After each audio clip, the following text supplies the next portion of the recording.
There's been a new development on the Mid-South wrestling scene, and sitting at my left, you're ready to recognize the man in the neck collar because he suffered an injured neck a few weeks ago in a match. Michael Hayes not only has something to tell you people, but also he has something to show you. Well, first of all, we can get these idiots over here to quit hollering. I've got something to say. You know, last week, I was sitting back in the dressing room with Terry and Buddy, and we were watching the wrestling film.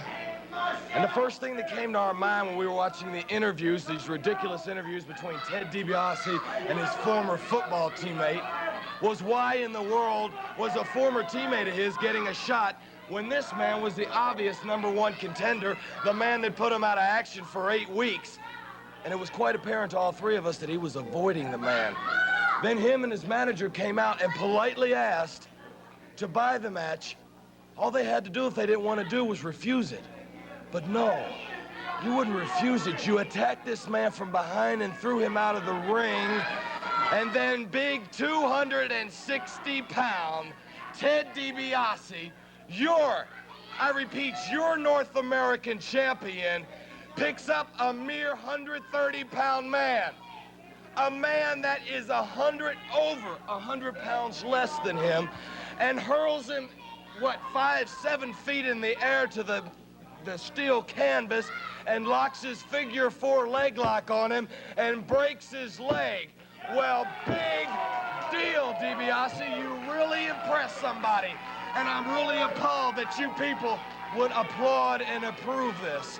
But I saw through that light a side of this man that I didn't know existed, the compassion. When he went berserk, this big Mongolian ran into the ring, and the little quarterback ran under the ring and got a big 2x4, and he busted him across the back and couldn't stop him. He took care of him and went after your North American champion, who tried to hit him with the 2x4, and he chopped right through it.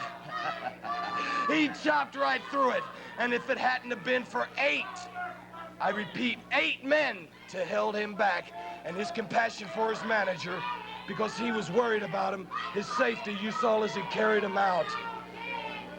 He would have got you, DiBiase. And when I saw that, that's when I got the light. Because, baby, I'm not only beautiful, I got brains, and this is somebody that I want. Now, I want to roll that tape right now, and I'm going to show you people what your North American champion's like. America was a price. We're going to buy you just much. How much you going to buy it? Let me tell you what. You know, I don't care what animosity or anything. The North American title means too much to me. Means too much to me. I'm here. I signed the wrestle. I flew in here. You want to try to buy me off? I don't have a price. You take your man and you get out here because you got no business being in here. There'll be a place and there'll be a time for you. And I tell you what, I might want to just... Hey, come on. I don't know what all went on in that conversation out there. Boy, the crowd was drowning out. We couldn't hear the mic, but I'd see some action there. And the little Jap manager has really gouged Ted DiBiase in the belly with that Japanese flag, and it looks like Tully Blanchard, old teammates, even though he's going to be against him, he was going to come to Teddy's aid. He wasn't going to let 2 foreigners gang up on Teddy DiBiase. And now DiBiase has got Masao Hattori.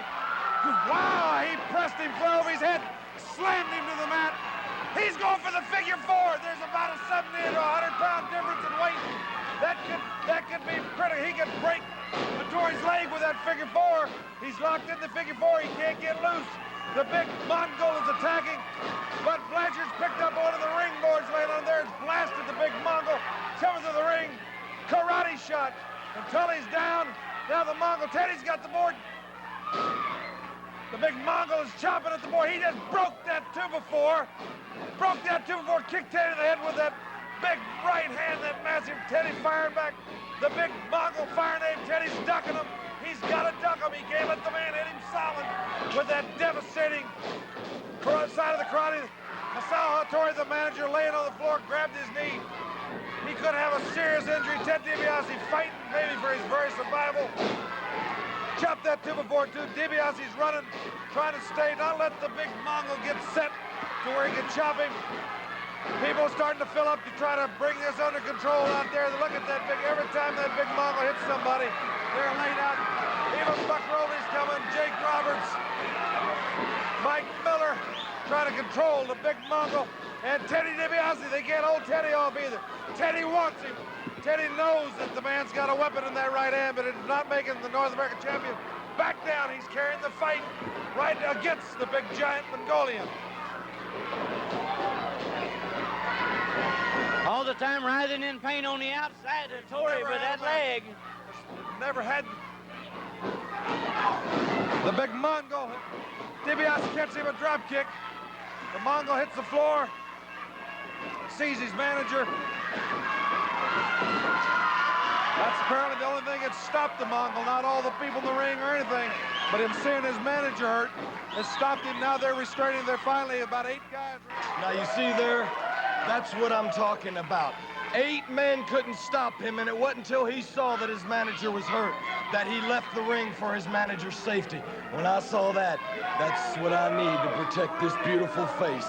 That's what I needed. So I called Rock Hunter in Atlanta, Georgia, and I bought this man's contract, and I want the people of the Mid-South area to know that I am establishing and congregating an army together, because there is no longer going to be any kind of conspiracies like this.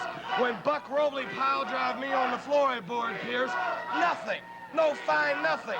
Stasiak nailed Little Bear, and he got fined $2,500. Big DiBiase picks on a little man 130 pounds less than him. No fine, no suspension, no nothing. So let me tell you this. You have made your own bed, people, and now you're going to have to lie in it, because we've got the army, and we're going to destroy everyone one by one. Khan. Khan going to the ring, into the ring. Killer Khan's opponent. This We're ready for the introduction of the match. Let's go to the ring. Well, ladies and gentlemen, before this non-title bout between Wrestling 2 and Tiger Conway against DiBiase and Bourne, we had told you that during the commercial break there was an altercation between Wrestling 2 and Mr. Olympia, 2 very unlikely people to get into it, and all was over this suitcase. And I think I'll let you start to tell us about it, because Oral Link, our director, with the cameras going, when he saw the altercation up there, he taped it, and we do have a copy of that, a VTR videotape of some of the altercation, but I think we're all a little bit in the dark. Bill, when he was out in the ring having his match, this suitcase was lying down where he was. One of the guys happened to bump against it and it fell open. This is what I saw. Now, when he came back in the dressing room, I asked him, man to man, is this your suitcase? He says, what are you talking about? What are you talking about? I says, answer me, man. Is this your suitcase? Well, yes or no? First of all, for the fans at home, there's a set of tights similar to what you wear. There's a couple of masks like yours, and this one, of course, has been doctored with paints to show a wounded mask. And there's a doll here, and down the center of it. This says Wrestling. What does this say here?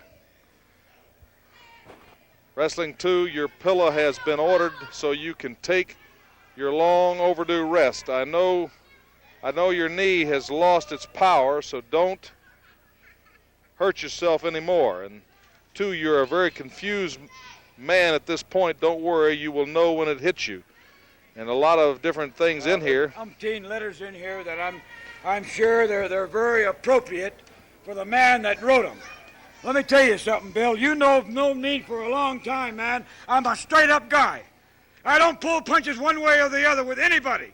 I tell it like it is, no matter who it hurts. And this, of all people, I cannot believe that Olympia is the man behind all this, but the obvious thing is that these are my masks, this is my clothes, this is the paint that he's been glittering with. Hey, well, it's like black and white. It's right here. Let's show that altercation in just a second, and again, let's try to collect our thoughts while that's going on, because although there's a preponderance of evidence right here, let's wait until, there's 2 sides to every story, and I think even the fans, there's maybe more to this than meets the eye. If Oral Link will show that while he's showing it, let's calm down and collect ourselves a little bit here.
Well, certainly, while we reviewed that, and maybe you've had time to calm down a little bit, I know just how much this has bothered you. I think I know it more than anybody because we have known each other for a long time, and you are a straight-up guy, and you've told me just how this has upset you and your whole family.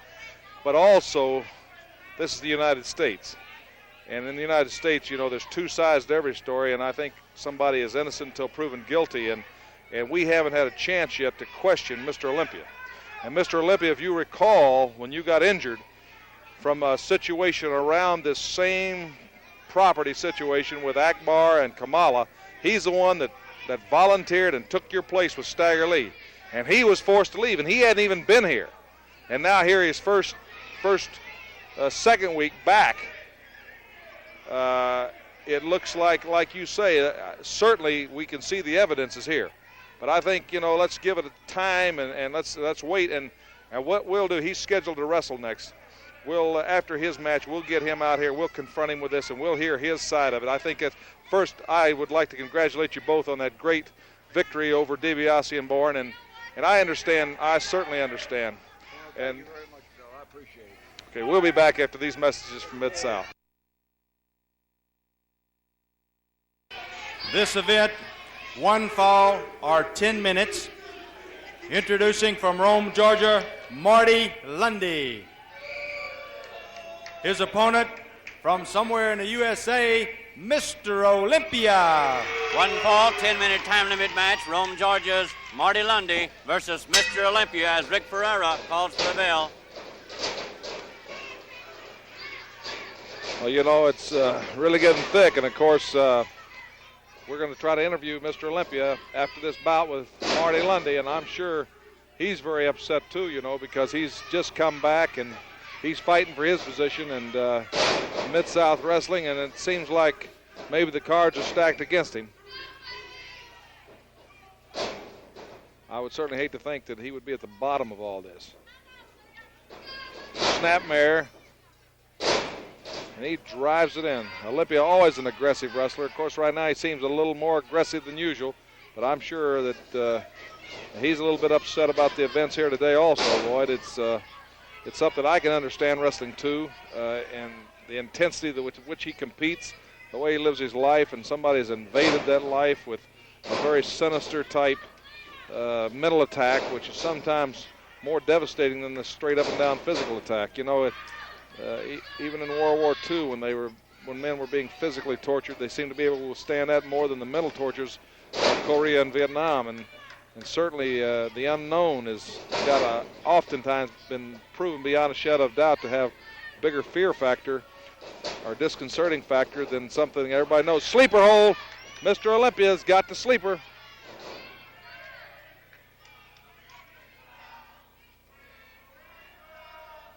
The crowd is singing good night to Marty Lundy as Mr. Olympia makes short work of Marty Lundy, a powerful young man, and gains another victory. After this commercial break, Boyd, we'll try to talk to Mr. Olympia. We'll be right back after this word from Mid-South Wrestling. Bill Watts has left our table and intercepted Mr. Olympia after his match. Let's go to the ring. Bill Watts and Mr. Olympia. We have another match scheduled, but we promised you we'd talk to Mr. Olympia. And Mr. Olympia, I know you're upset about this, as you voiced to me during the commercial break, but I do have to say and state the facts. This is your suitcase. Bill, I don't know what's going on. I've been gone. For 60 long days I've been gone, and now here this comes up. I took Wrestling 2's place. I know that. Out of the bottom of my heart, I took his place. Let's just answer the question. Is this your suitcase? That's what he meant. Is this your suitcase? Yes, that's my suitcase. Obviously, somebody else has put something in it, though. Well, there's a lot of things. You've never seen any of this paraphernalia? I don't know how this got here. I hadn't done any of that. That's my suitcase, but I had other things in it. Well, certainly, I don't see anything that I recognize of yours. I don't see how the man can blame me for something like this. because I stuck behind JYD through thick and thin. And Wrestling 2 got hurt right here on TV, and I took his place. Out of the goodness of my heart, I had to take a vacation, 60 long days. But let me tell you something, 2, or no matter who it is, I don't back down from nobody. Well, I'm not backing up. So if 2 don't lay off me, I'm going to tell you, it's going to be trouble, because I'm not going to back up. Well, I know that in the heat of the moment that both of you are upset, and you both got it right.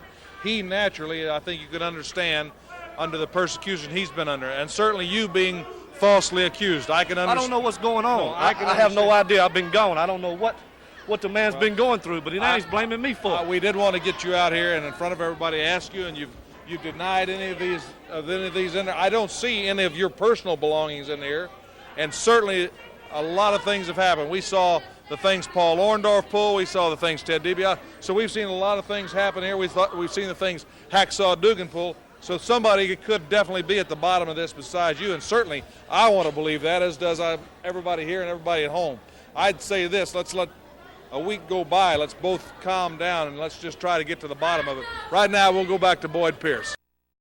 We have 2 more standby matches remaining. The Iceman against the Missing Link, Marty and Jerry Oates versus Art Cruz and Larry Higgins. But first, and probably the most unusual request we've ever had, demand. And I think it should be honored because the man had won what he thought was the North American Championship. Nikolai Volkov, who has registered a protest with the Russian embassy over the situation. He's in the ring now with Reeser Bowden, and he demands to lodge a public protest against Mid-South. We'll go to Reeser now. Nikolai Volkov has insisted that he be allowed the time to make some comments. That's right. I protest the Russian embassy, the kind of Mid-South sport taking my championship belt away from me. They take it away with the coward's way, like Americans do all the time. They don't show up at Moscow Olympic because they was cowards. Now they come here, they don't have nobody after I beat fair and square, the punk. They come here and take my belts away because they have nobody to come here and wrestle me like man to man to take my belt. That's why I protest. I don't protest attacking to Grenada. I protest for taking my belts away because that was the coward's way. Same way they come, they sign contract with the Russians to sell over it, and the Russians come with the money and they pull it back. Why? Why Americans don't have their word and keep their word and be like men and fight like men? They don't say, hey, do I hide behind somebody's back? When I come to this ring to fight, I come here and fight right to the face of the face. He's got a fight right now, Boyd Pierce. American Dream, Dusty Rhodes, and he's got his hands taped all the way to the elbows. He's dealing out misery and blues. He's dealing out misery, but he's going to shut the big fat Russian's mouth. Nikolai Volkov said he didn't have anybody to fight. Well, he's not showing that he wants to fight. Listen to the crowd. USA, USA, USA. American Dream, Dusty Rhodes, and he's upset. I don't know what the referee's trying to stop him for. Dusty stood his ground right in the middle of the ring. He's calling Reeser Bowden into the ring. Listen to this crowd. They're putting up a big #1 and USA.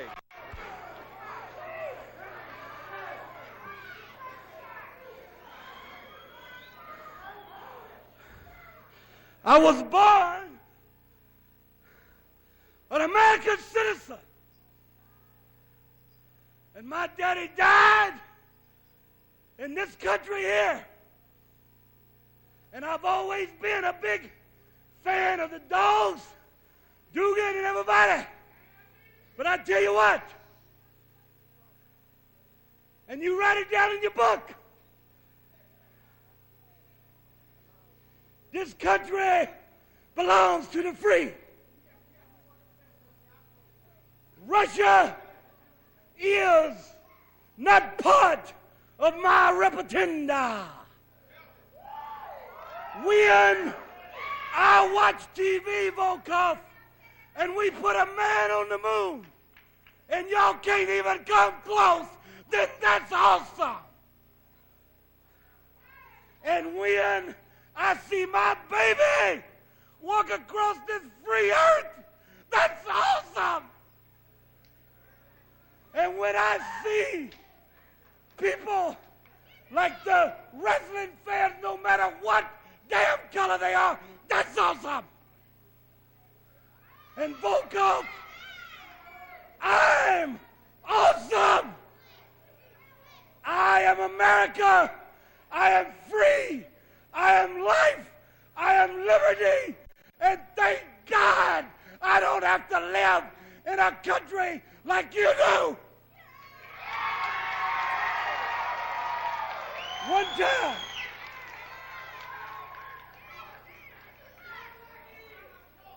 a lot of people died in other countries to make this country free.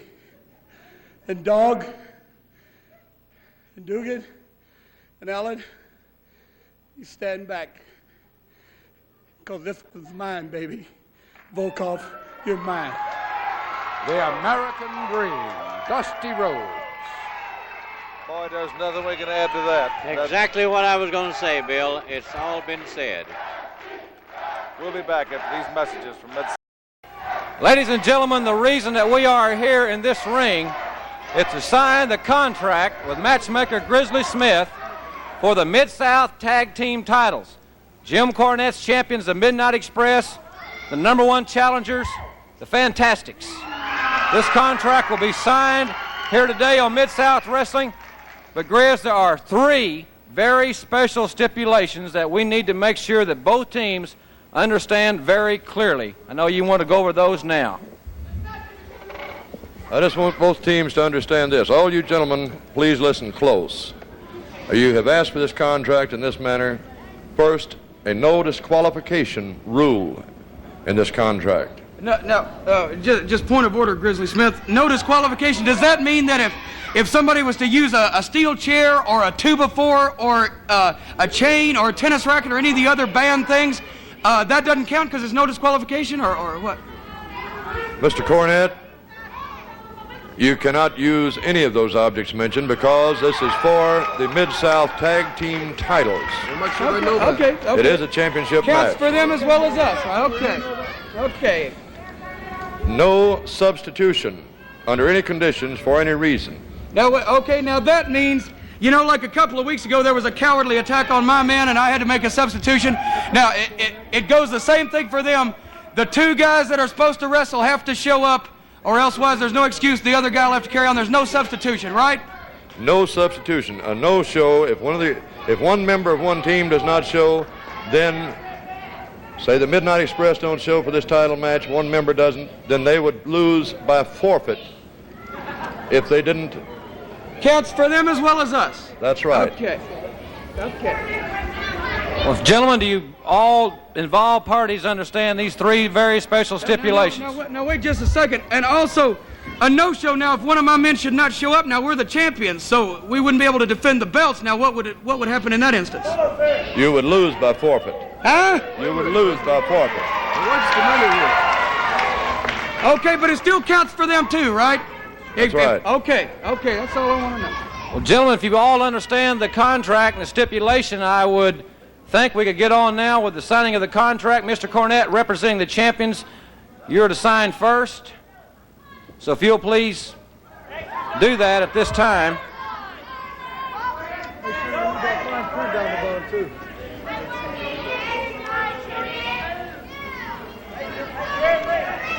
I have power of attorney for my men. We understand that. Mr. Cornette has signed for the Midnight Express, and now the Fantastics will sign the contract. This match will be official in just a few moments.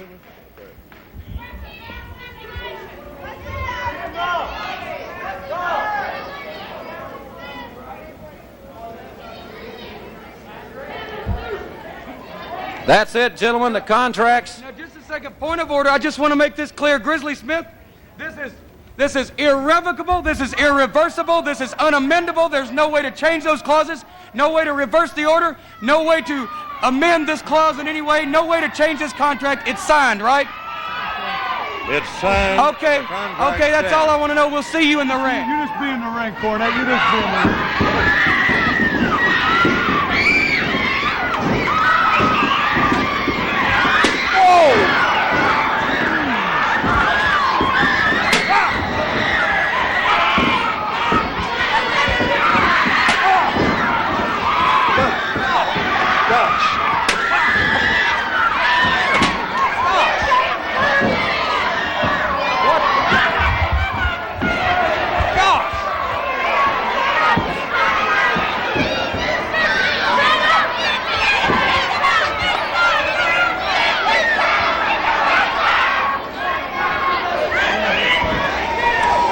mayhem. It's mayhem. I'm speechless. I can't believe it. I tell you, they have just destroyed the Fantastics. Bobby Eaton, he decapitated them with that steel chair. Cornette. It's like a Trojan horse. Grizzly Smith and Jim Ross, the referees in there, these guys, their faces are a crimson mask. I have never seen anything like it. I'm sure Grizzly Smith is in shock. They dented those steel chairs. Ladies and gentlemen, we'll be back. Let's get away. Let's get a commercial break. Let's hope we can restore some order and get these men attended to medically. You can see that the crimson has flowed. They're bleeding all. It's a mess here. Let's go to our sponsors. Let's take a station. So you saw, as we saw, just exactly what happened. But when we got the rule that we had out, it stated, and I'll read you just two portions of two paragraphs. Any wrestler or manager or second or valet or bodyguard or accomplice that interferes in an ongoing wrestling bout by bringing a steel chair, a logging chain, a 2x4 board, or a tennis racket inside the ring barricades and strikes one of the contestants with the aforementioned object will be subject to a $10,000 fine. That was a portion of one paragraph. A portion of the other is failure to pay said fine upon demand by Mid-South will result in an immediate suspension of all bookings in the Mid-South area at the discretion of Mid-South Sports Incorporated. The accused party has a right of a hearing with the board of directors of Mid-South Sports. This was tried to address each thing specifically to have a rule that we could enforce. Well, let's let you hear now Jim Cornette's comments about this situation. Oh, it's so easy to make fools out of Mid-South Wrestling's lawyers when my mother's lawyers are so much more competent than their own, because when you have the money to hire the best, you get the best results. I could mention the name John DeLorean, for example. A wink is as good as a nod to a blind man.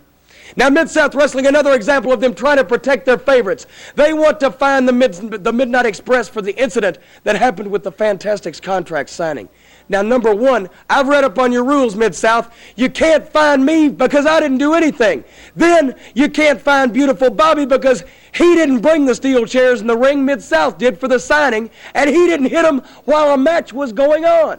So there's no reason you should be able to fine him, but hey, I can pay any fine. But it's the principle of the thing with me. And I demand, and I know my rights, a full hearing before Mid-South Board of Directors to determine what should be done about this thing before I do anything. And I assure you my lawyers will be there, and they will also be filing suit in the immediate future for what happened to me. The reason why I'm wearing this mask right now, I'm going to sue Mid-South for not living up to their aspects of the contract. I'm going to sue Hacksaw Duggan and all the others for assault charges, and then I am going to have my way, because when a Cornette wants something, a Cornette gets it, and a Cornette knows the way to go about it. You should know that by now. As long as I've been around here, I will always, once and for all, definitely have the last word. You would think with the English language at our command we could cover the intent of any situation, but lawyers seem to be able to muddle that situation up, because Cornette's saying there was no ongoing wrestling match at the time. He was saying they did not bring the steel chairs inside the barricade area. They were already there, and he's also demanding his right for a hearing.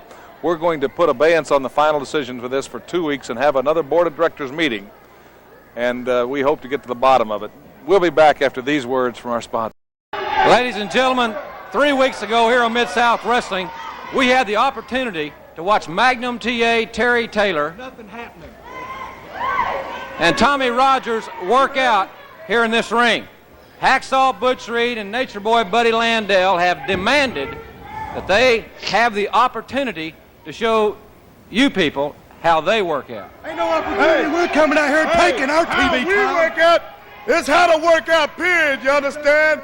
But you know what we need? We need some competition down here to work out. Now it's a little jive sucker walking around here about 4 foot high, calling himself the Brick House. Hey, you are looking at the original right here. Where is this boy? Where did he come from? Let me tell you something. Butch Reed didn't come here and fall off some pumpkin wagon to call himself Butch Hacksaw. He earned the name Hacksaw, and he earned the name Brick House. Thank you, brother. There's only one Brick House, and that's my good friend, Hacksaw Butch. Get Brick House Brown down here. Well, gentlemen, I can't. Obviously, I am in the ring. If Mr. Brown wants to come down here, that's certainly his prerogative. Get that boy down here. Well, ladies and gentlemen, I thought you're going to work out here. I am going to work out. What you want me to do? Watch me warm up, man. In a gymnasium. Hey, boy, come down here.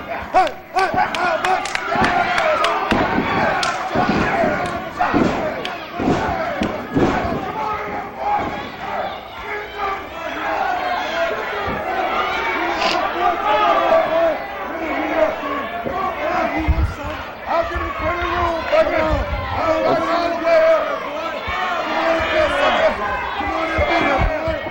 Hey, you will have to move because I want that boy right in here and prove what kind of a brick house you got. You know what you got, boy? You got a bunch of powdered cement is what you got. Mostly made of baking powder. Tell him, Butch. Get on in there, boy. That's right. Get on in there. Get on in there. Do some push-ups. Do some push-ups, boy. Do some push-ups. Do some push-ups, sucker. Don't be scared. Come on. Don't be scared. Gentlemen, just stay back here. If you want him in the ring. Hey, a brick house has got to have strength. Why don't you drop down here, boy, and work out with me? Arm wrestle. Arm wrestle. He just ain't got no rope roast to back his mouth up with. Well. Wait. Hold it, Butch. Wait. Hold it. No. Wait. If I let Butch arm wrestle this geek right here, he's gonna pull his arms out of his sockets. Hey, you sure know what to say. Let me take this. Go down there, show him what's happening. Show him what I taught you, baby. Don't eyeball me, boy. Well, Nature Boy Buddy Landell will be arm wrestling Brickhouse Brown, apparently.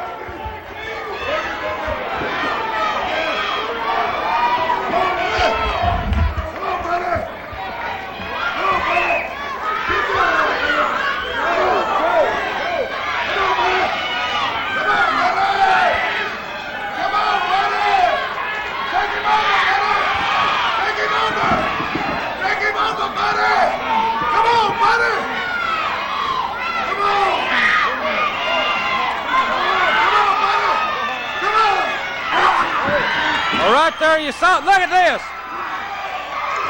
Brickhouse Brown.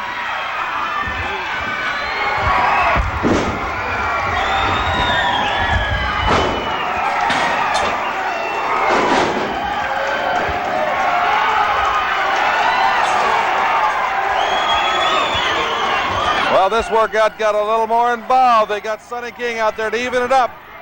And Butch Reed is bowing out right now, but he's challenging. We'll be back after these messages from our sponsors. Ladies and gentlemen, the two men here with me now are no strangers to you.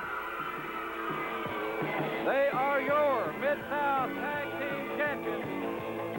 Please welcome the Rock and Roll Express to the ring, ladies and gentlemen. Well, ladies and gentlemen, earlier this hour, you saw a pre-recorded interview that Jim Cornette made on last Wednesday. And in that, he said that he would put up $25,000, of course, of his mother's money, if you gentlemen would sign a match to defend the Mid-South Tag Team Championship against his Midnight Express. And Rick and Robert, you heard it. He said he would do it in any stipulation that you all could come up with. I know you all have come up with an idea. That's right, Jim Ross. You know, every time we wrestle the Midnight Express, Jimmy Cornette's always been the difference. In the cage match, Jimmy Cornette's the one that cost us lose the match. It wasn't the Midnight Express. So we accepted Jimmy Cornette's challenge, but we got a little stipulation for him. It was hard to get this right here, and I want to demonstrate it to all the people right here. Right here is a straight jacket. And I feel and I believe if Jimmy Cornette's in this straight jacket right here, there's no way he can bring Ether to the ring, he can bring his chains, but brother, there's no way he can get it out. Here you go, Robert, demonstrate it right here. So this will be the neutralizer. This is what will neutralize Jim Cornette. I have seen these never this close. This is a straight jacket. Put this right here. Put this right here on. Like this. Get it strapped up here good and tight. And that way right there, there's no way that when he steps at ringside that he can pull anything out. He can get it all the way out here. Right here. Pull it right here, pull the arm up under. Here. Back through here. Let me get this over here good and tight. So if Mr. Cornette wears this, he will be completely neutralized and unable to interfere in any kind of match. That's right. And that is for $25,000. See, this right here comes up on this right here. Well, I would certainly say that if Mr. Cornette wears this straitjacket, he will be helpless. See, there's no way he can get out of here. Look this way. He can reach down, he can pull anything out he can, but there's no way. And he can demonstrate this right off the bat here. I'd say it's a foolproof way. Wait.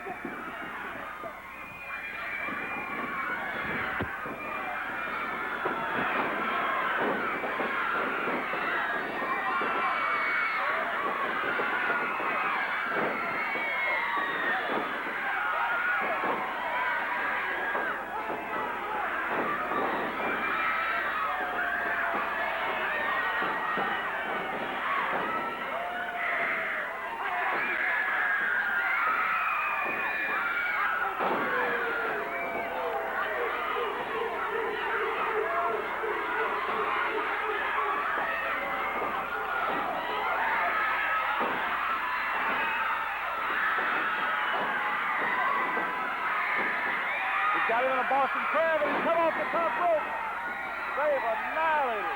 They've annihilated the Rock and Roll Express. Boy, I don't know what else can happen. We've got some help. The fans in the dressing room, we've got some help. It's too late. Robert Gibson in a straitjacket showing the stipulations they wanted, totally helpless. The Midnight Express attacked them. They've annihilated Ricky Morton. Pile driver, got a Boston Crab, and he came off the top. I don't know what else could happen today. This has been a day of infamy here on Mid-South. I'm not proud of it. Well, we've seen a lot of attacks before, but here's Robert Gibson immobile, and they took advantage of him. We'll be back. Johnny Mantell versus Ted DiBiase after this word from Mid-South Wrestling. Wrestling fans, we have in the ring now with us the oil-rich Skandor Akbar and California nature boy Buddy Landell, and they say they have a very important message. First of all, Landell, where are the results that you promised me? I want you to remember who you're dealing with, the man, the general. I expect results, and I expect you to honor your commitment, young man. Mr. Akbar, I'd just like to say that, you know, some of my friends say that Arab money is, you know, some of that oil money is blood money. Now, don't get me wrong. I would never say that. And I personally would never hold anything derogatory towards you or your country. But, you know, you have paid me a considerable amount of cash, and that's all right and all that.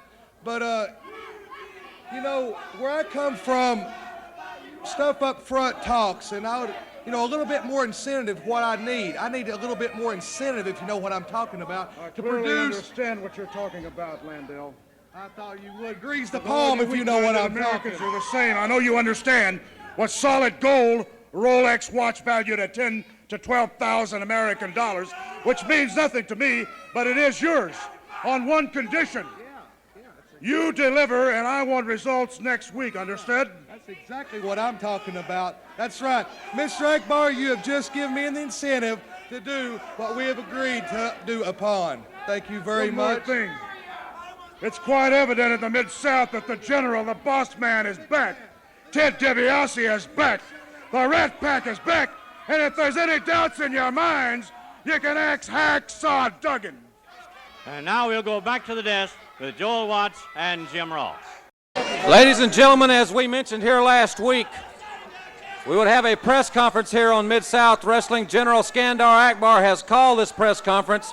So at this time, I'll turn these proceedings over to General Skandor Akbar. Well, I have an important announcement to make. I would like to announce that I have purchased the contract of Hercules Hernandez from James E. Cornette. Now, Mr. Cornette, I'm sure that you have received my check and that the contract is in order. I have. As a matter of fact, the general made me a very, very generous offer. I did call and check. The check has cleared my bank. So I do have the contract here. You know, the reason that I hired Hercules Hernandez to be my bodyguard was because of the threat of Hacksaw Jim Duggan to my personal safety. But after what's happened to Duggan lately, he's afraid to say boo to a goose. There's no reason to have a bodyguard. The General made me a very generous offer, and General, here is the contract, signed, sealed, and delivered. And as you can see that I'm paying tribute to this mighty athlete by making him an honorary sheik. And that means, Mr. Hernandez, business at hand. Okay, General, maybe I get my own harem or something. Wait, just a moment. There's a job to be done. Business at hand. Business at hand. That will come later. Now, with the acquisition of Hercules, now Sheik Hernandez, that makes the General's army more powerful than ever. I got him for you, baby. I got him. I told you I'd deliver him, baby. I got him for you. I told you, brother. Oh, young man, I'm capable of doing my own dealing, my own transactions. By the way, what are you doing with that watch on? You know where that watch is supposed to go. And I told you last week, and I'm telling you today emphatically, that by the end of today's program, that you better have results, and you know where that watch goes. No problem. I'm just keeping it polished, Mr. Akbar. Everything's under control. If I tell you, if the Nature Boy says he can deliver something, then go to the bank on it. It'll be here. That's all I got to say. It's certainly better. As I said before, Killer Khan, the missing link, Sheik Hernandez, and my associate Ted DiBiase, and Buddy Landell, the General's army is more powerful than ever. And I intend to dominate Mid-South like never before. And anybody that stands in the way of the General, shame on you, because I will steamroll you, and you will pay severe consequences. From now on, you will call me Mr. Mid-South. Well, that concludes this press conference with General Skandar Akbar. Now let's go back to Cowboy Bill Watts and Boyd Pierce. Ladies and gentlemen, this match on Mid-South Wrestling is one fall with a 10-minute time limit. First, I'd like to introduce in the red corner, at 260 pounds from Kansas City, Hacksaw Butch Reed. Wait, just, what are you doing here? I have to talk to my man, Hacksaw Butch Reed. It's very important. Just wait a minute. We have a match. Ladies and gentlemen, highly irregular. Well, I am the man, boy. What do you mean? Hey, don't you know who I am, Buddy Landell? I'm surprised you bought something like that to me. Don't you know that I run out the dog? Don't you know that I beat Master G in a polio? After he tried to break my leg, I come back and whoop the hell out of him. And you gonna tell me about somebody who wants me? Hey, man, I don't need nobody because I am the man. I am the #1 man in Mid-South. I stand alone. You're real good. You're real good. You've improved so much since I've taught you everything that I know, and you've really improved a lot since you've been with me. You taught me what, boy? You taught me what? Let me tell you something, sucker. I taught you everything you know. The only reason why that I let you hang around, boy, is because I just tolerate you and I feel sorry for you. You just like a parasite. You just like a leech. You just like one of them little old fish that follow the shark around. He's up to something, boy. Get out of here. I gotta run. Get out of here. This is for our career. Come here, look, Butch. A solid $9,000 presidential Rolex watch, brother. It's for you, Butch. It's for you. I'm trying to do this for our career. Mr. Akbar said to give this to you, brother. So this is what it is, huh? So this is what the Rolex watch is all about, right? You gonna deliver me to Skandar Akbar? Let me tell you something, bloodsucker. I don't need you. I don't need Skandar Akbar. I don't need nobody. Because Butch Reed, the hacksaw, the brick house walks alone. And you know what I think of you and this Rolex and Skandar Akbar? Huh? That's what I think of you, boy. You understand? That's exactly what I think of you. What are you doing? Get out of here. I gotta beat somebody up. Get out of here. What? You turn your back on me.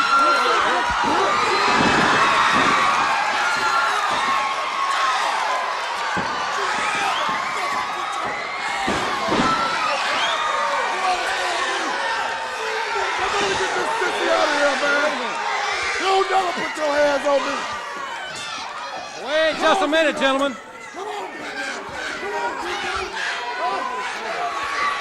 Oh, Hold on, Reed. Hold on, Reed. Hold on. Let's talk. Let's talk. Yeah, let's maintain some. Let's talk, Reed. Let's talk. We didn't come to fight. Let's talk. Let's talk business.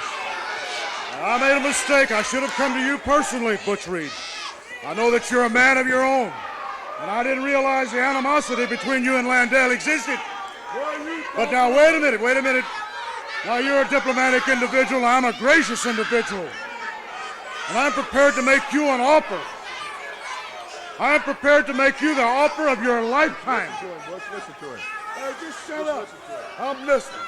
You join forces with the general, and you won't have to worry about anything, because I intend to dominate Mid-South. I intend to steamroll all opposition. So let's have your answer. Well, let me tell you something. Skandar Akbar, I don't need you. I don't need your blood-sucker money. Butch Reed stands alone. Think for just a moment. All right, think for just one moment. I'll give it to you like a man that you are. Let me give it to you like a man. Either you're with us or you're against us. You make your own mind up. Well, I'll tell you what, Skandar Akbar, I guess I'm against it.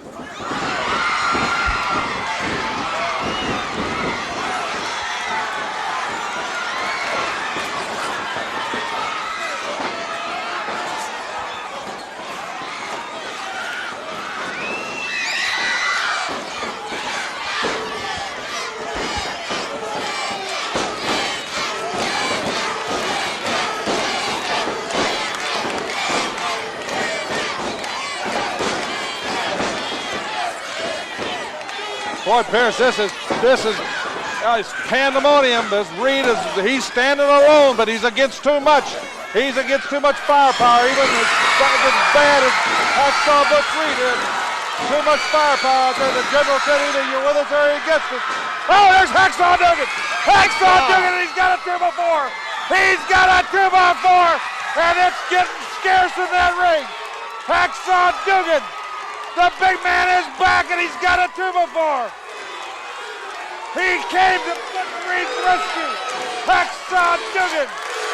Listen to this crowd. This is something going on. It's getting hot and heavy, Boyd. Boyd, we'll try to get a chance to talk to one of these guys. Duggan's putting a hand forward to Reed. Boyd, we'll try to get to talk to him. Well, we'll try to talk to him. Ladies and gentlemen, I'm here with two proud men, two tough men. Both of you stand alone. Butch Reed, I heard you say you stand alone, and Dugan, I know you stood alone. But what I've seen about Akbar and DiBiase, the Rat Pack, or the Army as he calls them, I don't know if any one man can stand alone. And during the commercial break, I tried to get you to come over here. You've consented to come over here. I think you guys need to kind of tell everybody your feelings about this situation. Probably Bill Watts after we get done here with me and Butch need to probably go somewhere and sit down and talk down man to man, eye to eye, and just get a few things straight.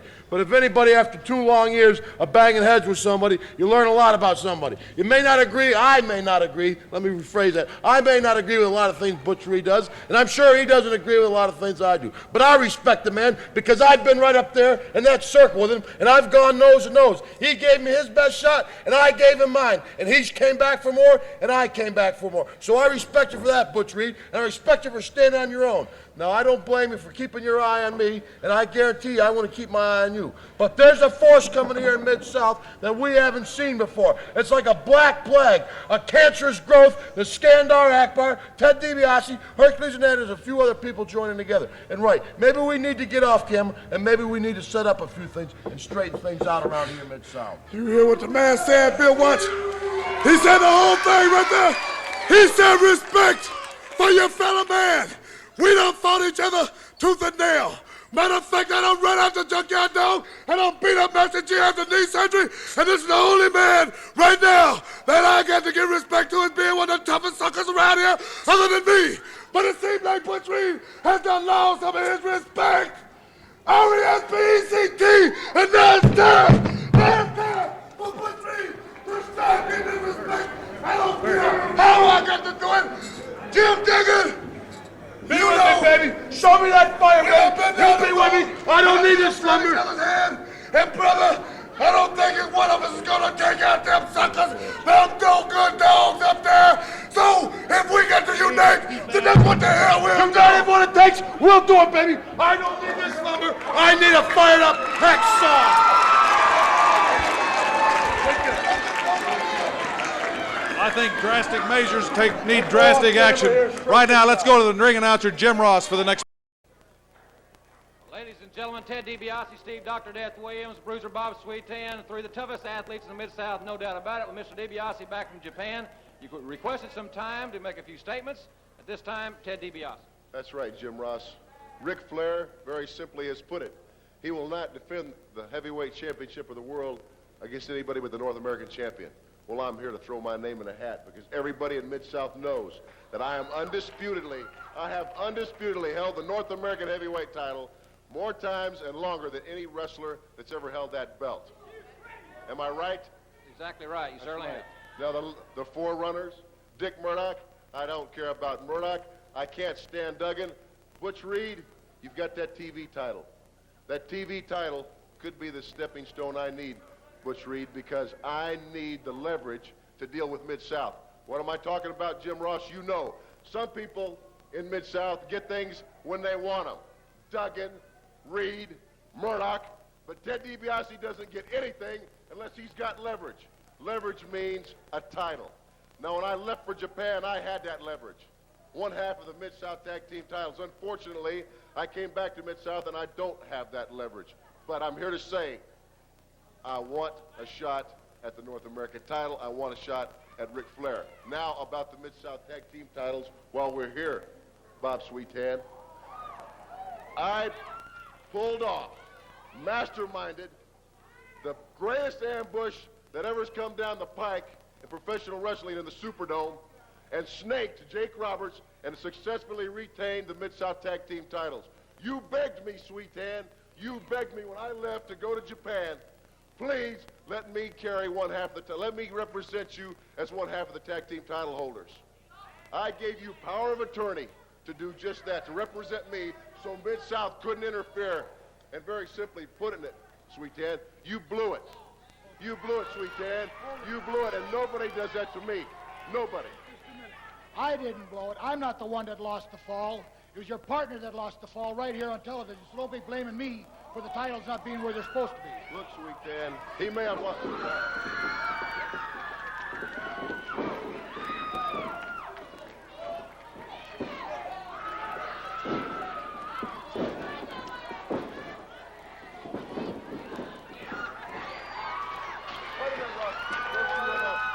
Now we've taken care of that business.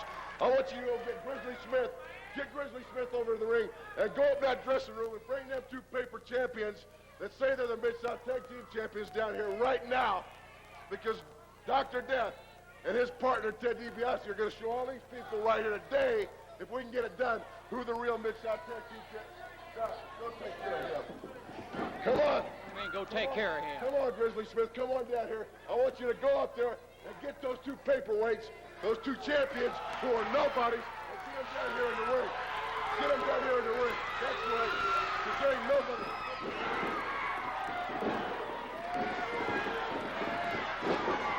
Boy, this is broken down to a pair 6 brawl. Looks like Sweetan was fired, so to speak, but he isn't taking it too well. He's badly lacerated. But Sweetan, a former brass buck champion, and Steve Ratt, toe-to-toe. Dr. Death coming from behind with a steel chair. He's thrown in the ring to DiBiase. Sweetan's intercepted that chair.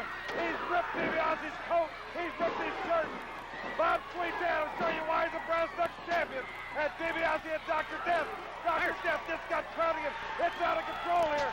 Bruiser Bob Sweetan is really hot. DiBiase ripped from limb to elbow, his coat in shreds. We'll be back after these words from our sponsor. This match on Mid-South Wrestling, one fall or television time remaining. Introducing first in the red corner at 235 pounds from Puerto Rico, El Casario.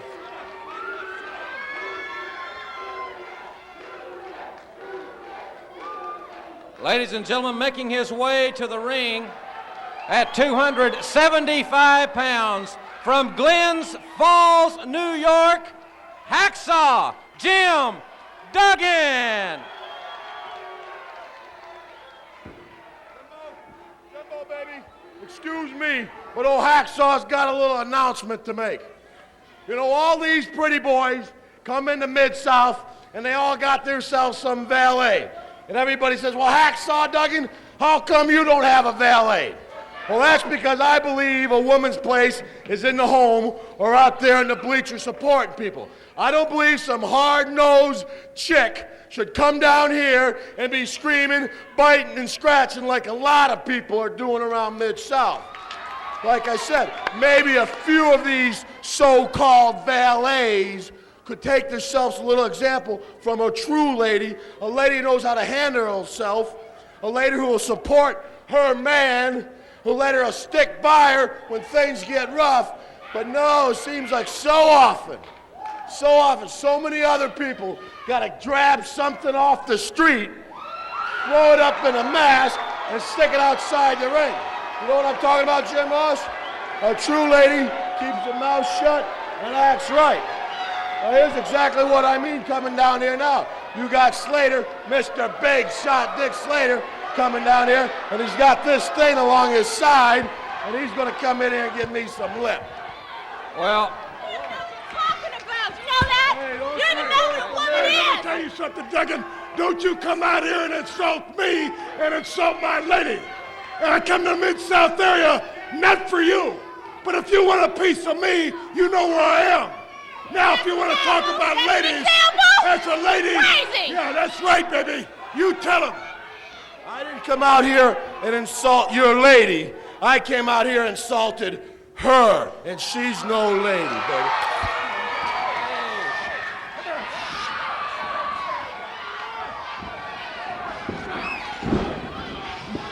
Oh, boy, we got a Donnybrook going. This was scheduled to be Duggan and El Casario. But Dark Journey slapped it, and Dick Slater's in it, and we got a Donnybrook going. I mean it's a going. Jim Duggan is a double tough hombre, and he and Dick Slater are tooth and nail. Here comes Mad Dog Buzz Sawyer. Watch out, Jimbo. Watch out from behind. The Mad Dog's attacking him.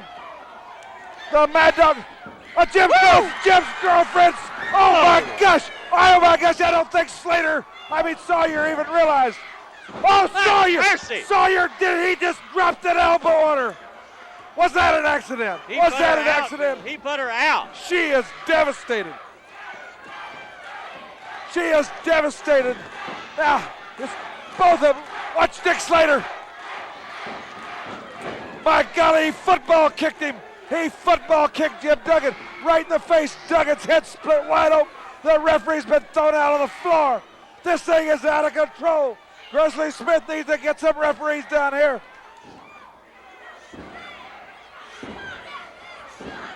Jim Duggan's girl has not moved. She has not moved. Jim Duggan is being annihilated by these two animals. We've got to get some help down here.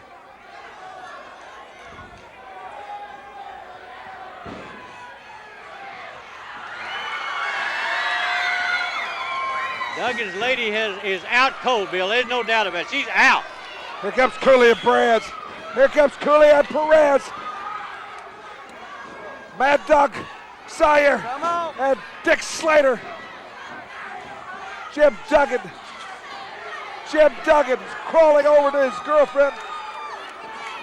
Jim Duggan, I'm sure, came out to make light of the situation, to point out a situation, and everybody was behind him. And it's exploded into total chaos, into pandemonium.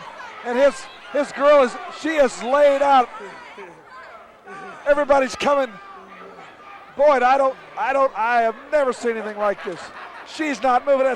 Jim's more concerned about her than his own injury. The crimson is flowing profusely. She still hasn't moved. She hadn't moved. Grizzly Smith out there, the referees. She is, again, I don't think that Slater or Sawyer realized that she was on his back or what was on his back, and he just reacted, drove into the turnbuckle. and that second time when he got hit and was falling off balance. But it didn't look to me like just maybe he might have dropped an elbow, not caring. Duggan's got her up. Duggan has her up. We don't know her condition. I think Duggan's like a wounded animal protecting his loved one. I don't think anybody can really get close enough or get him calmed down enough to examine her. No way. He has only one thing in mind, that's protecting his lady. Boy. I think it points out again, this is not a place for ladies, and this lady has been battling her to Duggan's, carrying her. He's carrying her out. He's All with a 10-minute time limit. Corner to my right, the red corner, Mr. Unpredictable Dick Slater. And across the ring in the blue corner, dressed in blue, Steve Dahl. One fall, 10-minute time limit. Your referee, Carl Berge. Hey, you got $25,000 for me, sucker? Huh? You want to take $25,000 off of me, boy? Huh? And let me tell you something, girl. I'm black, and I'm proud of it, you hear me? I know what I am. The trouble is you don't know who you are. You trying to be something that you ain't. I'm going to tell you that right now. You trying to be something that you not. Hey!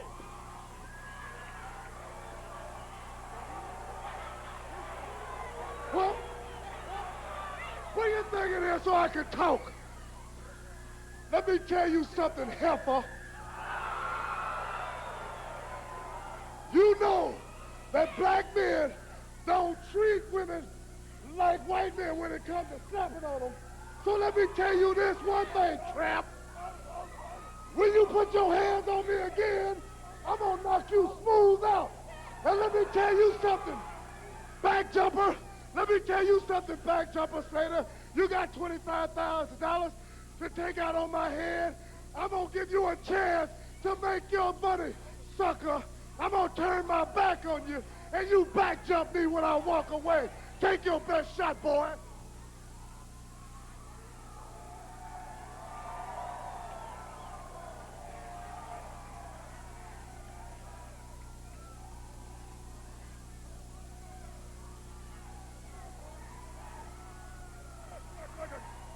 I'm sorry.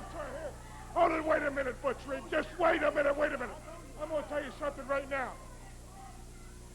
The $25,000 that I got from Ric Flair for the North American Heavyweight Champion, I gave him the money back. I don't want anything to do with you. I don't want anything to do with Ric Flair. You all can beat each other to death. As far as I'm concerned, you can win the World Heavyweight title. Hey, let me tell you something, Slater. You a lie, and you full of something I can't say on TV. But, sucker, I'm going to tell you this. This is the best shot you're going to get all night. So you better take it right now. Here.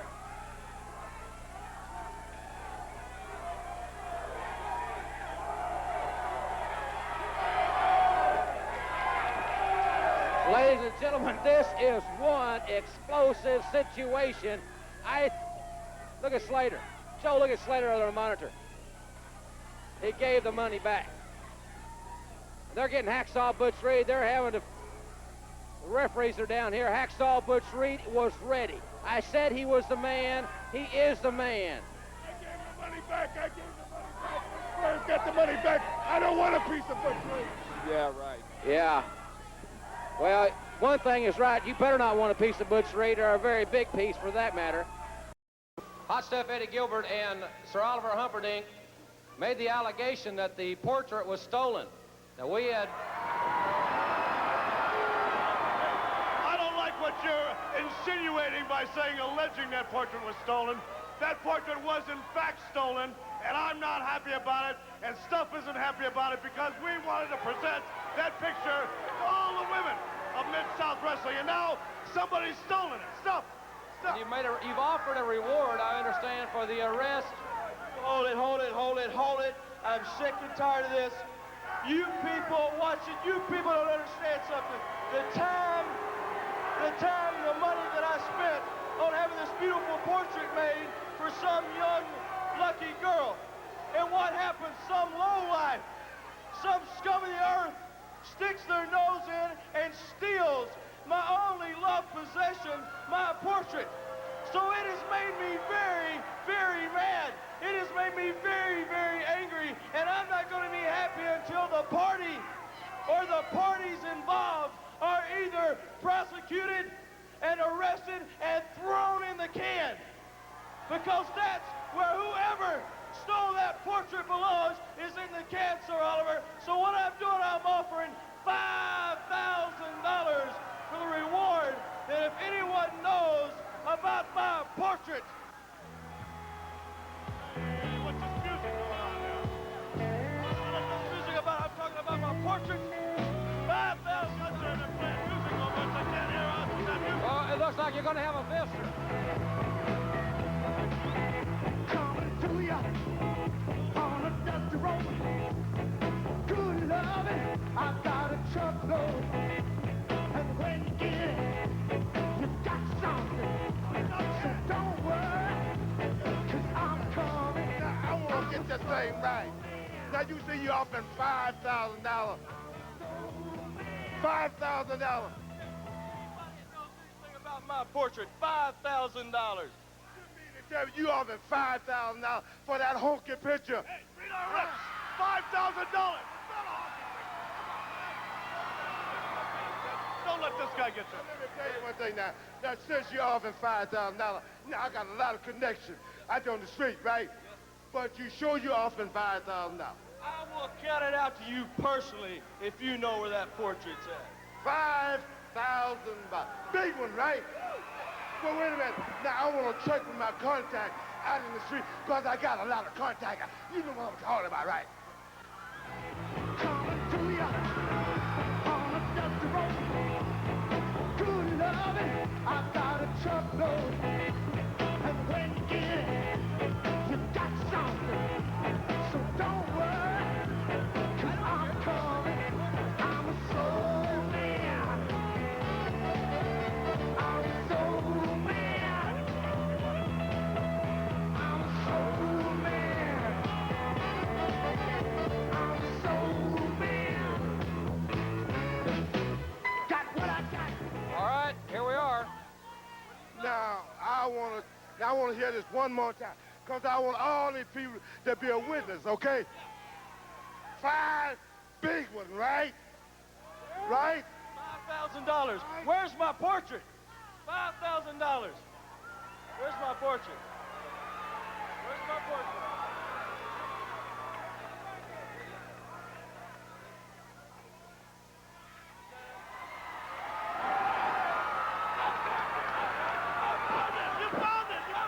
My portrait!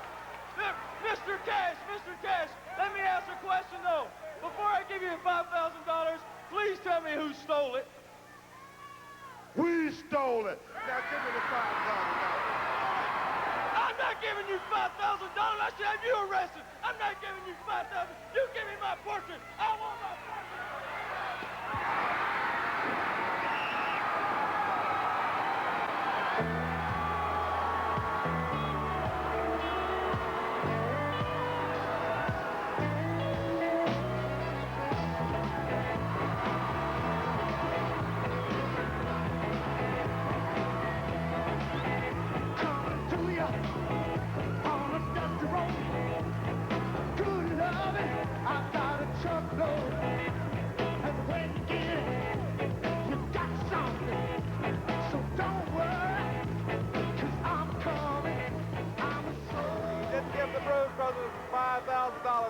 We'll be back with another Mid-South Television title tournament round number 9. Ricky Gibson versus Jake the Snake Roberts after these messages from the sponsors of Mid-South.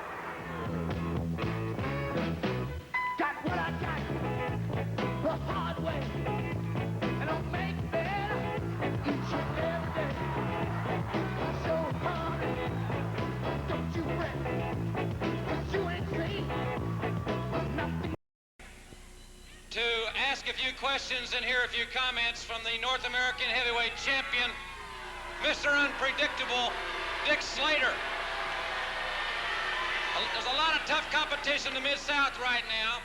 There's a lot of controversy surrounding the way you won this championship.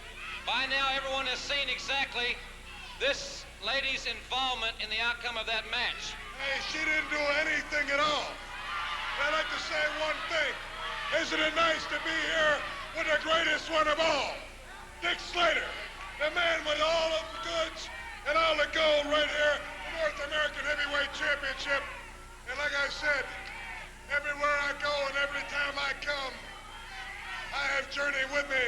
And when anybody says that she interferes in any of my matches, well, they can call themselves a liar, because she is just down here for one reason and one reason only, and that is to walk me to the ring and back and service me in any way that she sees fit.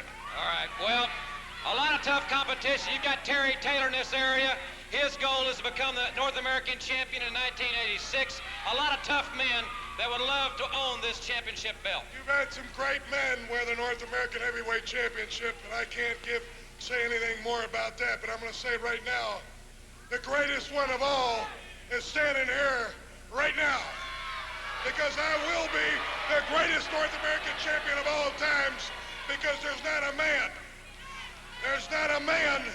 that can put my back down in the mat for the 1, 2, 3 when I put this title up. And I'd like to say one other thing. Jake Roberts, I'm going right back after that television title match against Jake Roberts. Anytime that he has enough guts to put his name down in the dotted line, I'll take Jake Roberts on, and then I'll not only be the greatest North American title holder of all time, but also hold the greatest television title of all time. Well, ladies and gentlemen, you hear the tremendous roar of the crowd. Here is the man with the DDT. This is my time, not your time. You can get out of here. It might be your time, Dick Slater, but I'll tell you something. You said you wanted a TV title, my man. I kind of like the way that looks, you know what I mean? If you don't think the DDT is the best thing, you better try remembering something. How did I get the TV title, huh? I dropped you on your head, my man. That's how I got the TV title. So if you want to throw out something, why don't we both put them up? Let me tell you something, Jake the Snake Roberts. If you want a title shot for the North American title with me,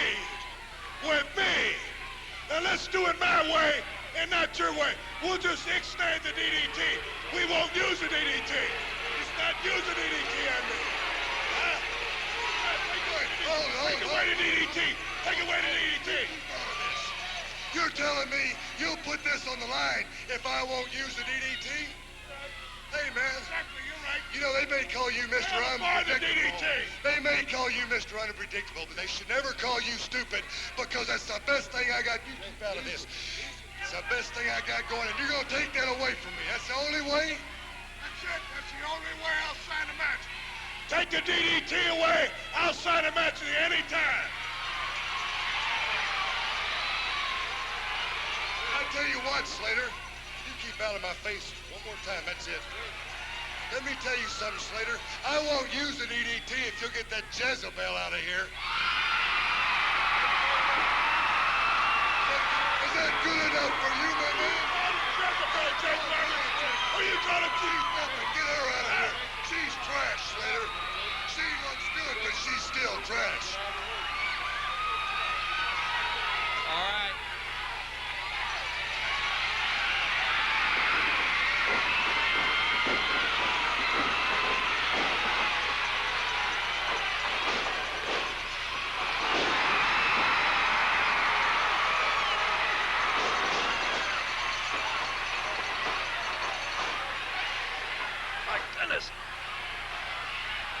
It looks like Dark Journey has sprayed something in the face of Jake the Snake Roberts. It's pandemonium. Jake has it. Oh!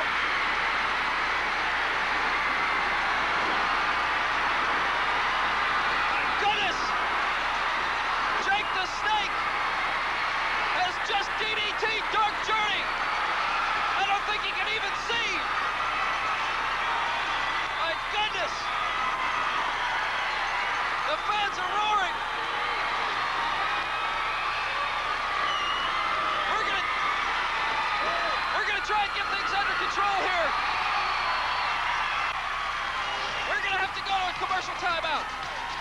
right back after this. Hi, I'm Journey. Everybody knows who I am. I'm with the greatest North American title holder. We're somewhere near downtown Tulsa. Of course, this is the famous Arkansas River, and I think he has something to say to you. You know, I brought Mid-South here because I want him to be with me. On a very beautiful day, the wind's blowing, the Arkansas River is looking really nice, and I have something in mind. See, being a North American heavyweight champion, I like to say the greatest North American heavyweight champion holder of all times, they made a ruling that Dick Slater, you cannot own the TV title and the North American heavyweight champion at the same time. Well, my lawyers changed that ruling, but Mid-South is still negotiating, saying that Dick Slater cannot defend the North American title and can't defend the TV title at the same time. So I would figure out the only thing for me to do is retire the television title. And I have a way to retire the television title, don't we, baby? We sure did. I want you to hold this microphone for me here. Excuse me, baby. The way I look at it, since it's a beautiful day and the river's flowing real nice, and I wonder if this thing floats. Do you think it's gonna float, Journey? Well, there you go. Now that's what you call retiring the television title right there. Now Mid-South doesn't have anything to say about Dick Slater. Look at it, Journey, it don't even float. I'm glad you folks can make it. I'm just about to start my little cleaning party. I have a whole list of things here for Missy Hyatt to do. Why don't you just start in the living room where you are on those windows and make sure you get around the ledges.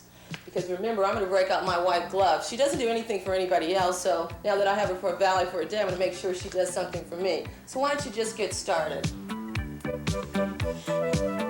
You know, I'm really glad the cameras are here, just so all you people can see what you are, Dark Journey, to make me do this kind of stuff.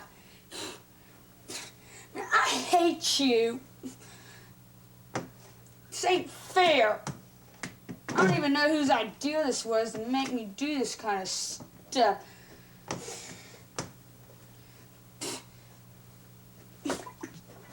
I hate you. I hate everybody. I shouldn't have to do this. It wasn't my idea to do this valet of the day.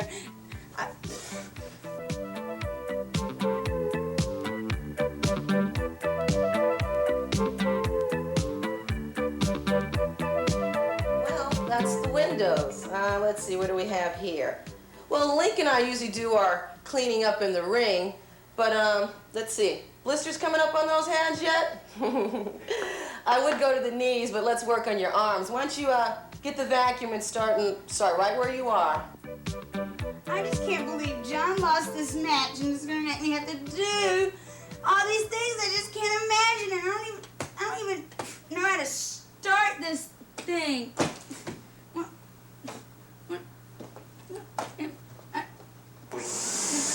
God!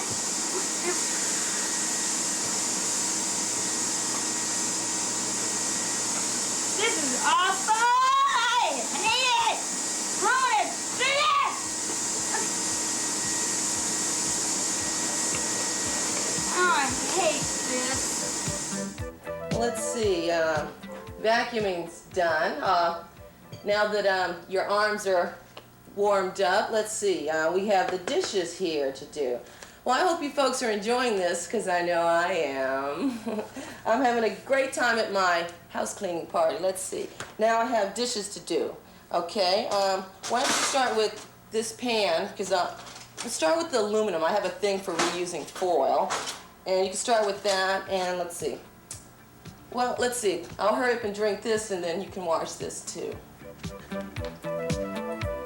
I just can't believe now I'm gonna have to wash dishes. I mean, this is awful. If I get my dress messed up, that's really gonna be it. That is really gonna be it. I can't believe this, Johnny. I cannot believe that he lost, and I cannot believe you, Dark Johnny, making me do this.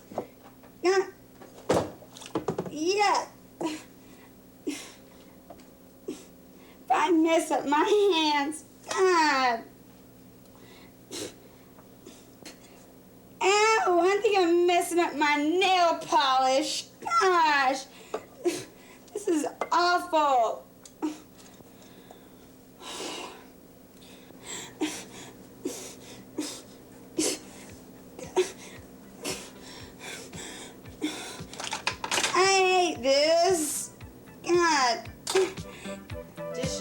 Okay, let's see. Now that your hands are still wet, why don't you grab that can of cleanser over there, and let's head off to the bathroom.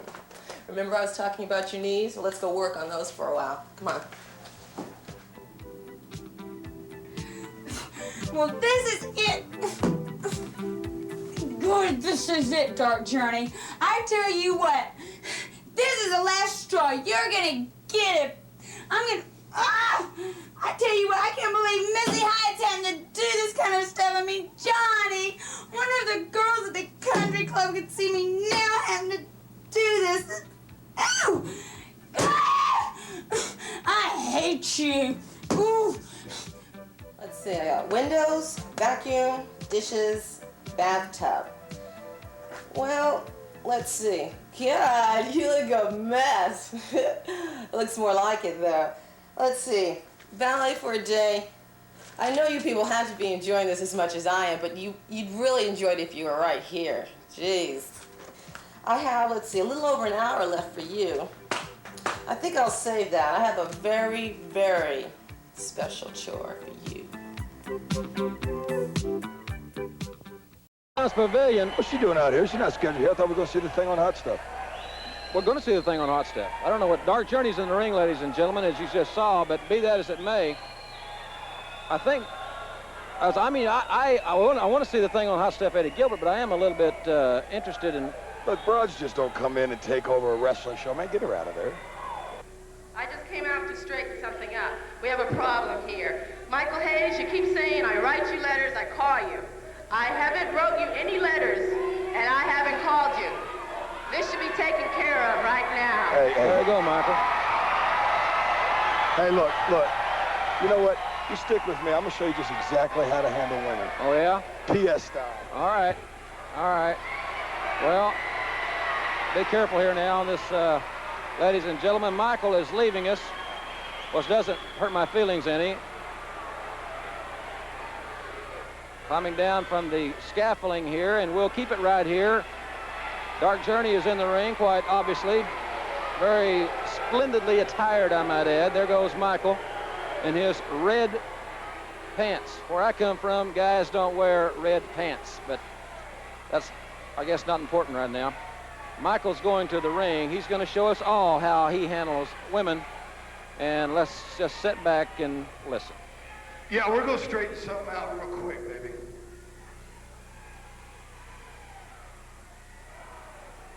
Now I want you, in front of all these people, in front of all the world that's watching on television, to look me right in the eye and tell me that you didn't write me no letters and that you ain't been calling my house.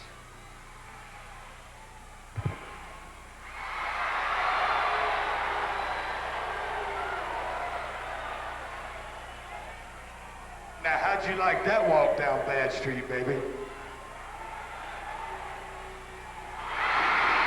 Well, Dark Journey, I don't think she liked that trip down Bad Street at all.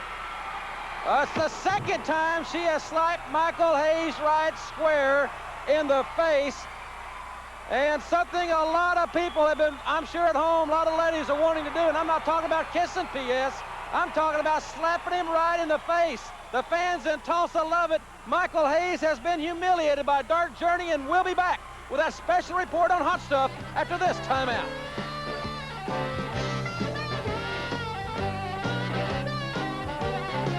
We're finally here, ladies and gentlemen, at the press conference. We understand Terry Taylor has arrived, and we'll be going to Terry Taylor in just a few moments. I want to thank everybody for coming here right now. There's a lot of questions, a lot of gray areas that have to be covered, and I'm the man to answer the questions. So right away, I'd like to say, Dennis, you have a question? Terry, we've received thousands of letters about this situation with you and Chris Adams. Is there any possibility that you two will get back together and talk about it? Well, that's a good question. A lot of people have asked me the same thing.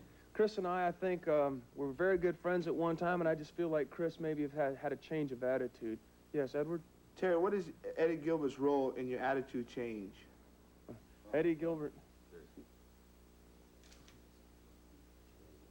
Okay, great. Eddie Gilbert, I think, has been kind of like the guiding light. He's kind of kindled the fire underneath me. He's been the guy that's got me going and got me motivated in a positive way. Sometimes when you're surrounded by negative things, you act that way. Tommy? Terry, we realize your style versus Chris Adams and your feelings towards Chris, but why continue these ways against wrestlers like Cox and Haskins and Douglas? Why do I treat them like I do? I don't recall. Go ahead, Jim. You know, Terry, I think it's about time we heard a little bit of the truth. You've avoided, it seems like, every question. The question is, and very simply put, where have you been the last 5 weeks?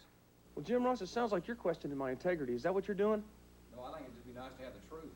Yeah, well, we do have the truth. Everybody's asking me what's going on. I'm getting a little sick and tired of trying to bring you all up to my level and try to explain what's going on. I let Chris come in here. I was going to answer his questions. I have all the members of the media, and all you do is take pot shots at me. I guess that's what happens when y'all can't understand where I'm coming from and where I'm going. Y'all are going to be down here for the rest of your lives, and I'm going up, but you can't understand it. I've had enough. Well, ladies and gentlemen, this is very abrupt. We have more time remaining here for the press conference. Chris Adams is here. They have left the room. Chris, I know you've got some comments to make, maybe some questions from the press. Any questions, any questions. I just know exactly what I think. What's happened to Terry Taylor? I don't know what to think anymore. I think all we want here now is the truth, that simply. The truth? What is the truth? I don't know the truth. You people don't know the truth. None of you do. This is my press conference! This is my press conference, and nobody takes my time. I ain't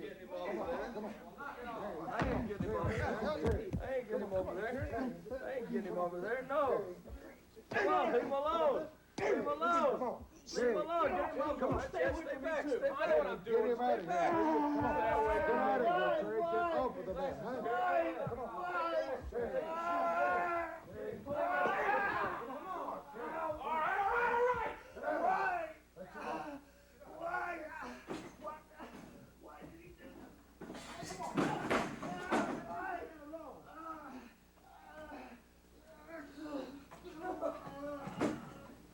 Back to the match, Jen. Let's go back down to the arena and see what truly happened.